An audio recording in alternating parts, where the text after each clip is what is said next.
Assalamualaikum warahmatullahi wabarakatuh.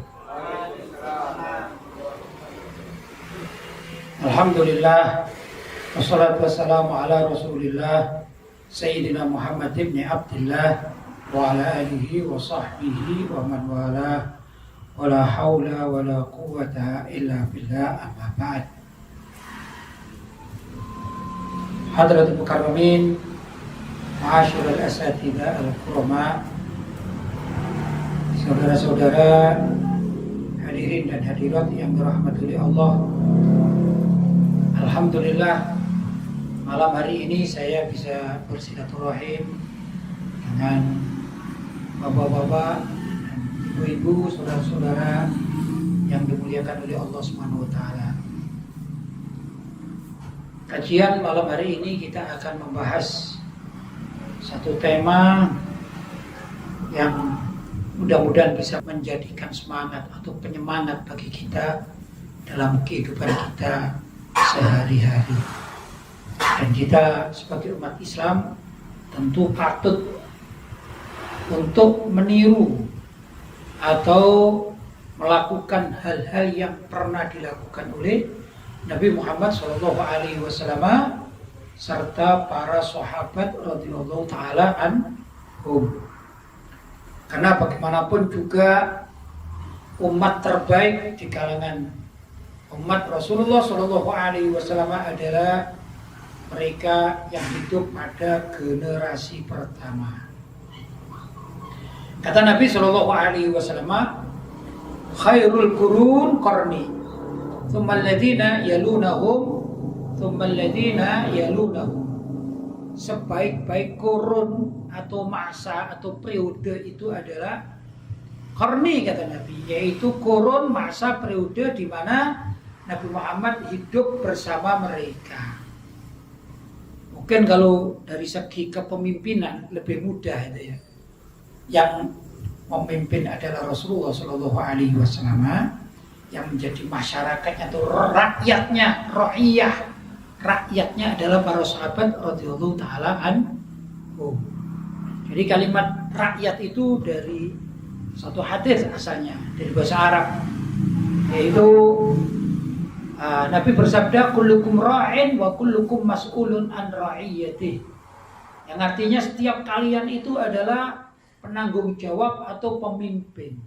Wa kullukum, dan setiap kalian sebagai pemimpin itu mas'ulun an ra'iyatih, kelak akan dimintai pertanggungjawaban tentang ra'iyahnya. Ra'iyah itu dalam bahasa Indonesia adalah rakyat. Siapa sih menjadi rakyat kita?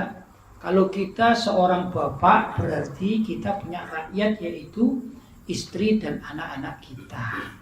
Ya, kalau kita seorang ibu, berarti rakyatnya itu siapa? Itu rakyat dalam rumah tangga, tiada lain adalah anak-anaknya yang menjadi kewajiban untuk diasuhnya. Kalau kita RT, berarti rakyatnya adalah seluruh warga kampung. Itu namanya pemimpin. Gambarannya begitu, dan setiap pemimpin itu kelak dimintai pertanggungjawaban oleh Allah Subhanahu wa taala. Pertanggungjawaban apa?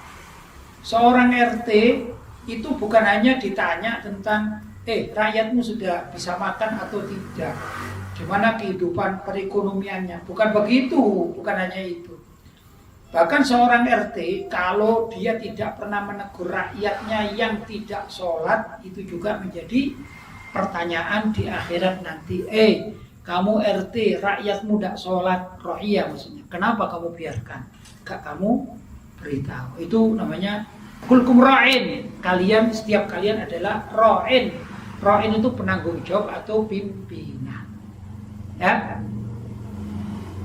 Nah, jadi hadis Nabi SAW mengatakan bahwa beliau bersabda, khairul qurun qarni, sebaik-baik masa itu adalah di mana Nabi menjadi pemimpinnya, Nabi hidup, yaitu Nabi sebagai seorang Nabi dan pemimpin, sedangkan rakyatnya adalah para sahabat radhiyallahu taala anhum.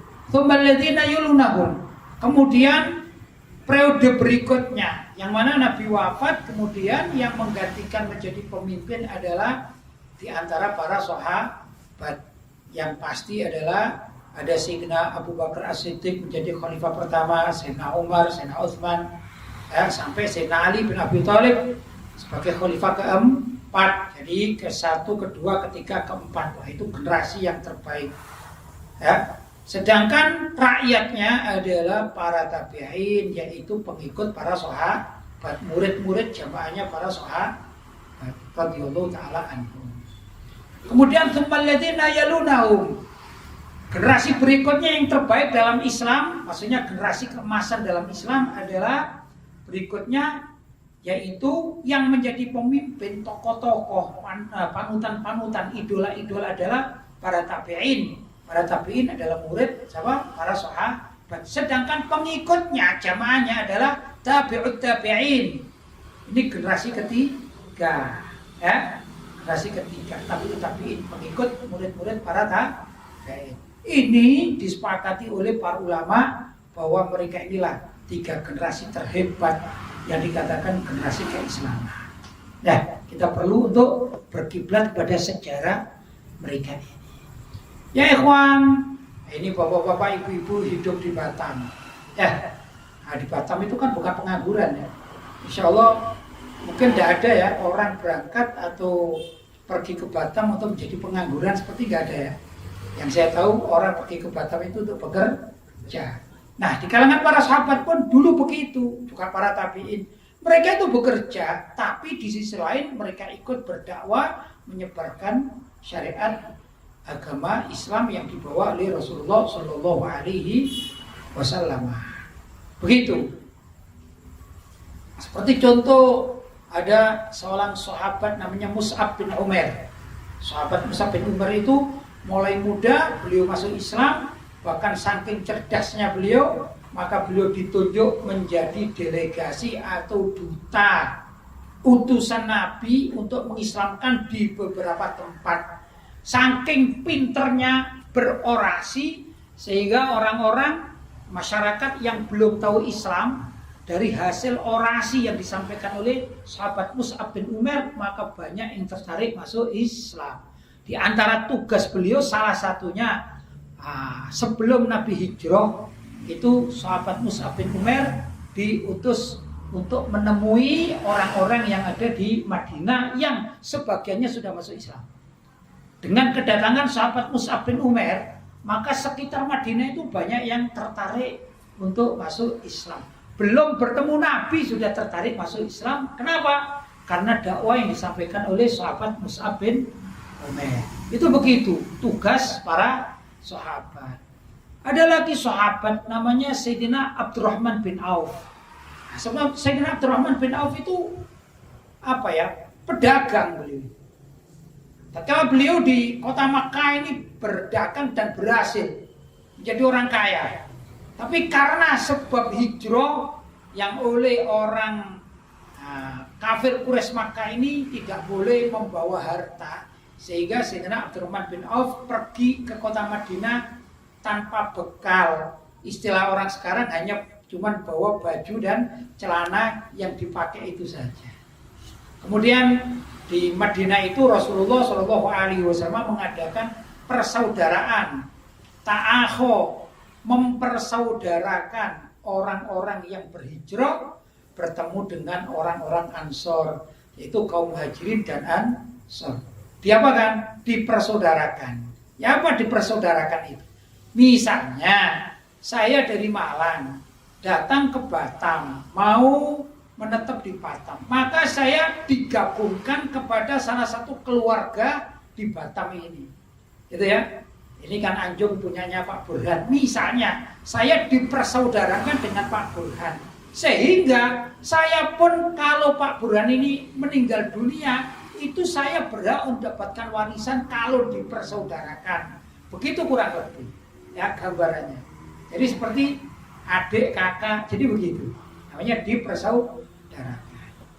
Bahkan para sahabat radhiyallahu taala anhum yang berangkat hijrah itu sebagian ditawari rumah oleh sahabat Ansor, yaitu penduduk Madinah.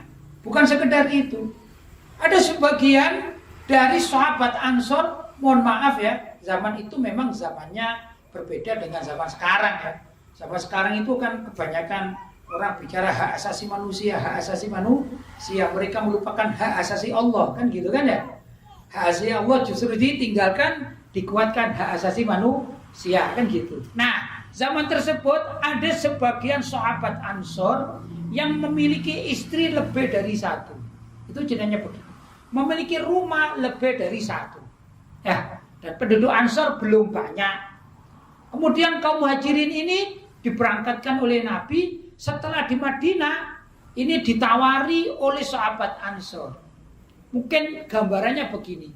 Wahai sahabat Muhajirin, misalnya namanya tadi ada salah satu namanya Sayyidina Abdurrahman bin Auf. Itu dipersaudarakan dengan seorang sahabat namanya Sa'ad bin Rabi. Ya. Maka Sayyidina Sa'ad bin Rabi itu menawarkan kepada saudara barunya ini. Antara lain, ini aku punya rumah di jalan A, B, dan C. Terserah aku pilih yang mana. Begitu. Ya. Bahkan di antara sahabat itu sampai begini. Karena kasihan melihat orang Muhajirin yang sudah bisa dikatakan diusir lah oleh orang-orang kafir Quraisy. Hartanya diambil semuanya. Bahkan sebagian keluarganya tidak boleh ikut berangkat hijrah. Seperti sahabat Abu Salamah mau hijrah membawa istri dan anak-anaknya, ternyata istri dan anak-anaknya diculik oleh orang-orang kafir Quraisy Makkah sehingga tidak bisa berangkat bersama. Maka Sayyidina Abu Salamah sendirian hijrah. Seperti itu banyak terjadi. Ya. Kemudian sahabat Ansor melihat kasihan itu mudah menawarkan, wahai sahabat Muhajirin, bila mana engkau menginginkan seorang wanita, ya, kau boleh pilih, begitu. Andai kata engkau milih salah satu istriku, maka akan aku cerai istriku yang kau pilih dan akan aku nikahkan dengan dirimu. Tentu dengan persetujuan dari sang istri, bukan asal-asalan. Tapi itu gambaran bagaimana ta'akho, persaudaraan yang dibangun oleh baginda Rasulullah Shallallahu Alaihi Wasallam dalam keadaan darurat seperti itu. Nah, ada seorang yang luar biasa, tidak mau mengambil kesempatan dalam kesempitan. Beliau bernama Sayyidina Abdurrahman bin Auf, orang kaya yang hijrah. Kemudian oleh Nabi, karena sudah kebiasaan orang kaya ini hidup enak di kota Makkah, maka dicarikan juga orang kaya yang hidup di kota Madinah. Beliau bernama Sayyidina Sa'ad bin Rabi', orang kaya juga. Di ta'akho atau dipersaudarakan. Tapi Sayyidina Abdurrahman bin Auf bukan mentang-mentang ini. Mentang-mentang dipersaudarakan, minta ini dan itu. Misalnya rumahmu aku ambil satu, istrimu aku nikahi dan lain sebagainya. Justru tidak begitu. Ini adab sopan santun dari sahabat Abdurrahman bin Auf. Apa yang dikatakan? Maka beliau minta kepada saudara angkatnya itu. Wahai saudara angkatku, Sa'ad, tolong kasih tahu aku di mana tempat pasar. Itu pertama yang diminta. Tempat pasar. Terus apa maumu? Enggak, aku kepingin tempat pasar aja di mana.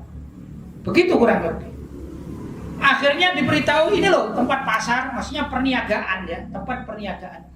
Barulah Sayyidina Abdurrahman bin Auf yang sudah merasa menjadi saudaranya sahabat Sa'ad, gitu ya, memulai bisnis kecil-kecilan yang dia punya. Barangkali kalau saya sekarang ini ya, saya ke Batam tidak bawa apa-apa tapi bawa sorban ini, ya. Tapi ini kan bisa laku dijual. Walaupun laku misalnya 5.000, namanya laku dijual. Maka saya lelang lah misalnya sorban saya. Laku berapa? 5.000. Itu namanya berniaga. Begitu dan seterusnya sampai akhirnya juga didoakan oleh Nabi Muhammad SAW terhadap Sayyidina Abdurrahman bin Auf. Akhirnya perniagaan bisnisnya itu berjalan atau lancar itu ya. Menjadilah orang-orang yang berhasil di dalam bisnisnya. Itu Sayyidina Abdurrahman bin Auf. Tapi apakah beliau lupa dengan berdakwah? Sama sekali tidak. Dalam beberapa peperangan, Sayyidina Abdurrahman bin Auf itu maju di ladang maju di medan perang. Begitu, ikut maju walaupun beliau bisnismen, tapi begitu perang dalam menghadapi lawan kafir itu ya zaman tersebut, ini para sahabat radhiyallahu ta'ala anhum secara all out itu mereka ini adalah berdakwah untuk mendampingi dakwanya Rasulullah Shallallahu Alaihi Wasallam. Nah, apa yang bisa kita ambil faedahnya dari apa yang saya sampaikan dalam riwayat-riwayat di sejarah atau biografi para sahabat radhiyallahu ta'ala anhum? Ternyata kita pun zaman sekarang ini dibutuhkan orang-orang yang berjuang di jalan Allah, ya, tapi tetap dalam koridor sebagai seorang manusia yang membutuhkan bermaisha untuk keluarganya, untuk hidup bagi dirinya sendiri. Nah, ini tetap ya berbisnis, tetap berbisnis, tapi jangan sampai melupakan untuk ikut berdakwah. Ada pilihan hidup. Seseorang itu boleh memilih hidup miskin dan boleh memilih hidup kaya. Kok bisa? Iya. Nabi Muhammad Shallallahu Alaihi Wasallam itu bisnismen ulung, manajer yang sangat luar biasa. Manajemennya Nabi Muhammad itu hebat.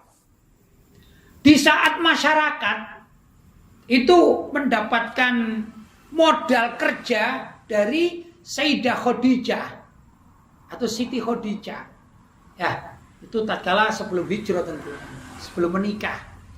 Nabi Muhammad masih usianya 20 tahun, sebelum 25 tahun itu sudah menjadi pemikir di dalam dunia bisnis.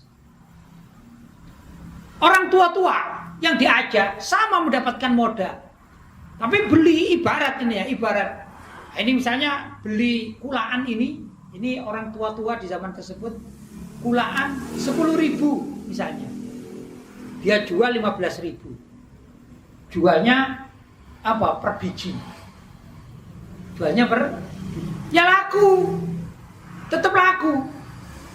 Tapi Nabi Muhammad beda. Nabi Muhammad beli ini 10.000 dijual 12,5. Tapi jualnya nggak satu-satu, grosir. Jadi manajemen grosir. Sehingga orang-orang yang jualan eceran itu bisa beli kepada Nabi Muhammad Shallallahu Alaihi Wasallam. Anehnya, dengan metode yang baru, ini awal mula dagangan murah, itu justru jualan atau dagangan Nabi Muhammad itu habis duluan, ya, dan segera kembali ke Mekah untuk mengambil modal baru, kemudian berangkat lagi ke tempat perniagaan, kadang di Syam, kadang di lain tempat. Di Syam itu sekarang Syria, begitu, ya. Sedangkan yang dewasa tetap menjual dengan harga eceran, ngambil berapa? 10.000 dijual 15.000. Sampailah Siti Khadijah sebagai pemilik modal itu terheran-heran dari kecerdasan Nabi Muhammad. Kok bisa ya? Ini anak muda memanage sedemikian rupa perniagaan, orang lain belum kembali, ini sudah sekali, 2 kali, 3 kali ambil modal dan selalu untung. Itulah kehebatan Nabi Muhammad Shallallahu Alaihi Wasallam di masa muda. Pertanyaan saya sekarang, apakah Nabi Muhammad tatkala tua itu tidak bisa berdagang? Ya enggak, sangat bisa. Apakah Nabi Muhammad tidak bisa kaya? Sangat bisa. Tapi di masa akhir Nabi Muhammad itu tatkala beliau sudah mendapatkan wahyu, beliau berdakwah, maka beliau justru memilih hidup miskin. Jadi kemiskinan Nabi itu bukan karena nggak mampu bekerja, tapi pilihan hidup. Pilihan hidup. Beda dengan Sayyidina Utsman bin Affan, beda. Sayyidina Utsman bin Affan itu memilih menjadi orang kaya, konglomerat lah kalau sekarang. Ya, cuman zaman tersebut konglomeratnya itu punya kebun, punya mawashi atau hewan-hewan ternak, begitu ya, sehingga menjadi kaya raya. Sama Sayyidina Utsman bin Affan. Dan Sayyidina Utsman ini sebagai murid Nabi luar biasa. Loyalnya kepada Nabi luar biasa. Hampir semua peperangan, hampir semua kepentingan dakwah Nabi beliau yang mengcovernya. Misalnya ada sahabat-sahabat mau ikut perang kemana? Perang Mu'tah misalnya, mau berangkat. Ada sebut saja 30 pasukan ya, yang 20 sudah mempunyai pedang, mempunyai tameng, yang 10 tidak punya. Gimana mau berangkat? Maka yang memberikan ini adalah Sayyidina Utsman bin Affan. Dan tentu Rasulullah juga sangat diuntungkan dengan keberadaan Sayyidina Utsman bin Affan radhiyallahu taala anhu. Karena apa? Beliau termasuk yang membidangi pembelian alat-alat perang. Bagaimana dengan para sahabat yang lain? Sangat diuntungkan oleh keberadaan Sayyidina Utsman bin Affan. Suatu saat masa paceklik di Madinah ini. Masa paceklik. Namanya paceklik. Yang ada ini semua sumur-sumur tidak ada airnya kecuali satu sumur miliknya orang Yahudi. Miliknya orang Yahudi. Biasa Yahudi kan ya namanya Yahudi, ya. Ada baiknya orang Yahudi. Akhirnya oleh orang Yahudi ini begini. Ini sumur ini aku bisniskan. Siapapun yang mau minta harus beli airnya. Misalnya kalau sekarang ini satu timba dijual 10.000 ya lumayan kan? Ya. Akhirnya orang masyarakat Madinah khususnya umat Islam ini bingung juga. Bagaimana mau mandi, bagaimana mau minum, bagaimana mau masak. Akhirnya mereka terpaksa membeli kepada orang Yahudi itu. Tambah kaya orang Yahudi. Sayyidina Utsman bin Affan dengan kecerdasannya ini perlu dibeli. Perlu dibeli. Berapapun dijual, aku tidak ngurus, aku beli. Tapi Yahudi juga bukan orang bodoh Yahudi. Biasa Yahudi itu cerdas-cerdas. Ya. Tapi sebenarnya lebih cerdas harus umat Islam. Begitu. Kita tiru Sayyidina Utsman bin Affan. Ya, triknya Sayyidina Utsman bin Affan. Orang Yahudi terkenal cerdas-cerdas. Sampai sekarang itu orang-orang Zionis yang hidup di Bukit Zion. Mereka adalah suatu komunitas yang namanya Zionisme itu cerdas-cerdas Pak. Sampai menguasai dunia. Paling tidak menguasai Amerika. Amerika menguasai dunia. Sehingga yang tersentral duduk orang-orang Zionis. Kan hebat mereka. Ya. Akhirnya Sayyidina Utsman negosiasi dengan si Yahudi ini. Hei Yahudi, aku beli sumurmu. Yahudi pinter juga. Mau beli berapa? Sebut aja misalnya harga normalnya itu 500.000 misalnya. Sayyidina Utsman mengatakan, kamu minta berapa? 1 juta. Tidak apa-apa, 1 juta aku beli. Jadi berani dia berkorban, walaupun rugi. Hitungan bisnis rugi. Tapi Sayyidina Utsman pandai juga. Oke, aku beli. Akhirnya si Yahudi ini gemetar juga. Wah, kalau dibeli oleh Utsman, nanti aku suruh beli airnya. Lama-lama bangkrut juga aku ini. Karena setiap hari beli air minum. Nah, namanya uang kan dipakai beli-beli karena namanya habis juga. Akhirnya katanya si Yahudi, hei Utsman, aku mau jualan denganmu cuma separuh. Hanya setengah saja. Ya apa beli sumur cuma setengah. Kata si Yahudi begini. Minggu pertama hakku. Minggu kedua hakmu. Berapa harganya? 1 juta. Kata Sayyidina Utsman, oke aku beli. Kaget juga ini. Dibeli separuh harga, separuh hak tapi belinya penuh. Tidak apa-apa. Sampailah transaksi selesai. Maka diumumkan oleh orang Yahudi itu, wahai masyarakat Madinah, ini aku sudah perjanjian dengan Utsman bahwa minggu pertama hakku dan minggu kedua haknya Utsman. Aku jual. Sudah, oke selesai, sesuai perjanjian. Tiba-tiba Sayyidina Utsman datang kepada orang-orang muslim katakan, hei orang muslimin, kaum muslimin, kalian kalau cari air jangan minggu pertama ya. Minggu kedua gratis. Minggu kedua saja ambil sebanyak-banyaknya, timbun di rumahmu. Gratis.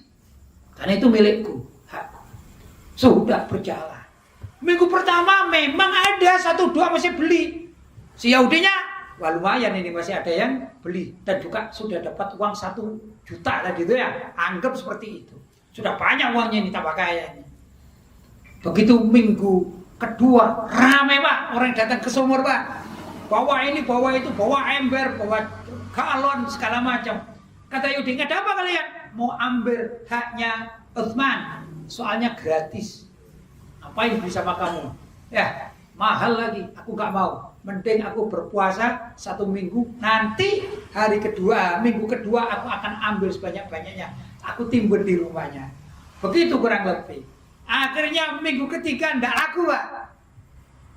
Minggu keempat, Sayyidina Utsman lagi yang memiliki hak, puanya lagi yang beli, ambil, bukan sekedar beli.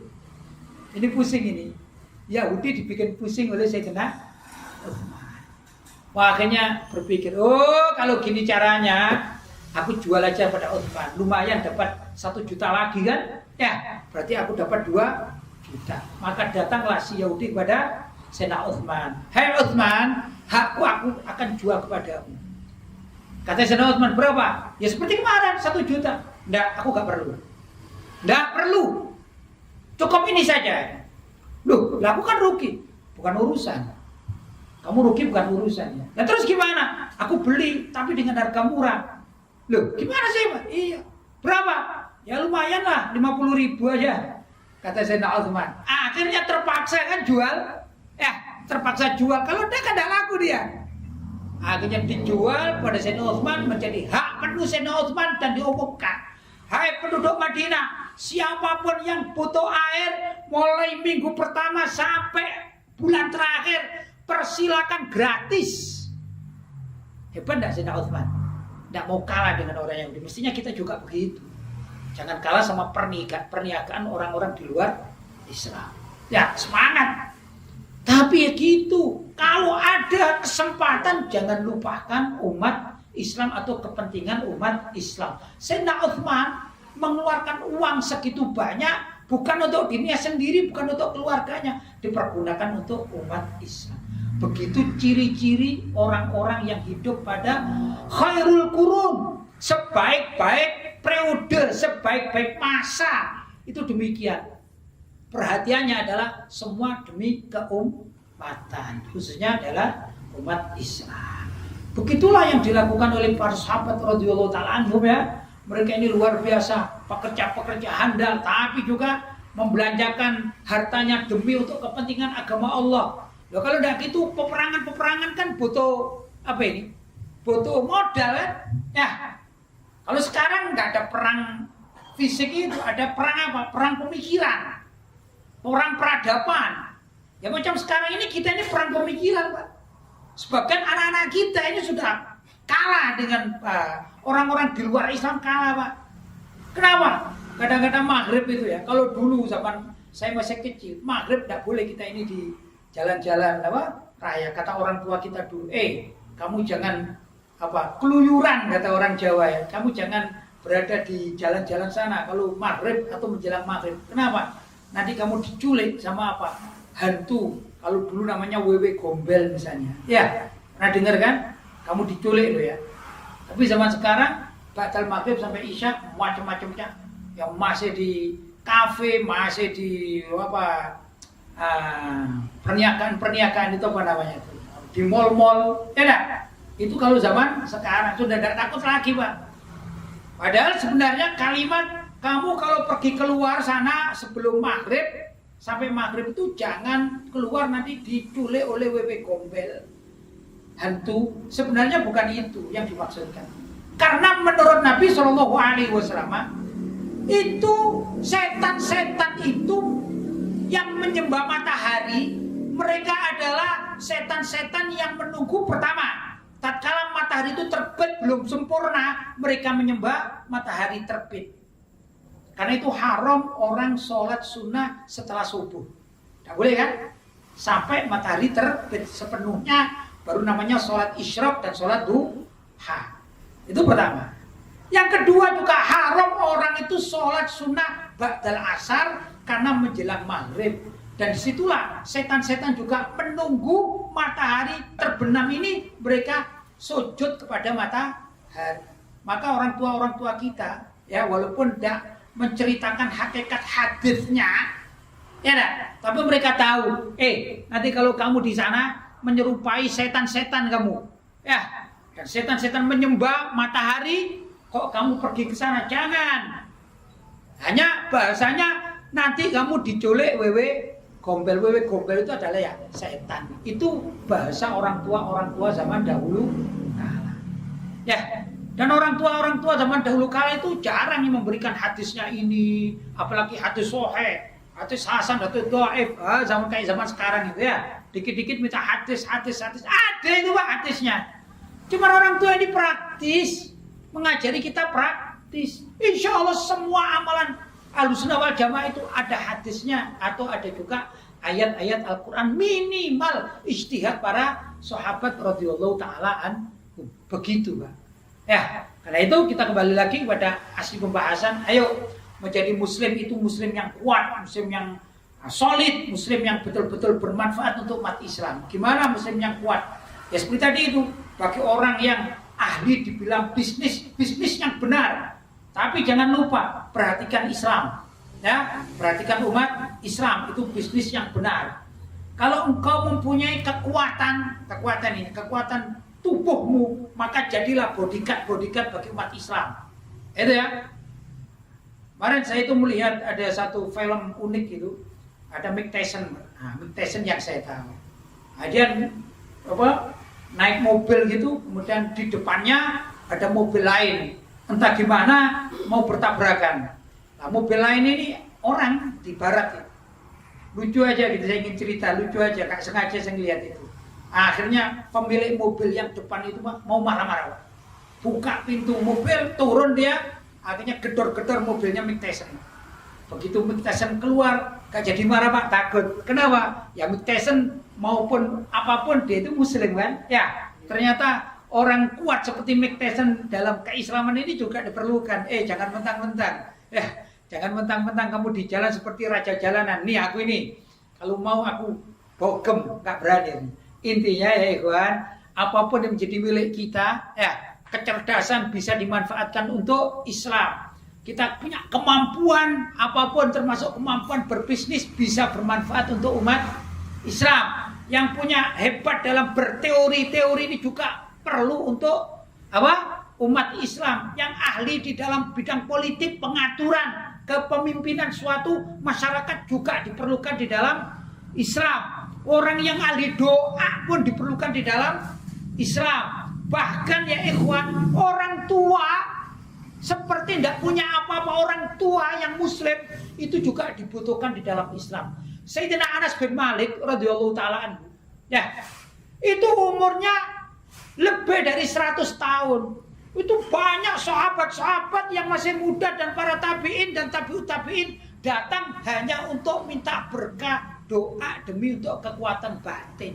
Jadi doanya orang tua ini juga sangat diperlukan. Inilah kalau umat Islam bersinergi seperti ini, ya insya Allah akan menjadi suatu komunitas yang baik, yang berkualitas, bukan ecek-ecek, bukan kaleng-kaleng ya. Nah, ini yang kita harapkan. Ya ikhwan, barangkali itu sedikit prolog dari saya. Mudah-mudahan ada diskusi yang baik dan mudah-mudahan ada manfaatnya. Kurang lebih mohon maaf yang sebesar-besarnya. Hadza ma aqulu lakum wal afu minkum. Wassalamualaikum warahmatullahi wabarakatuh.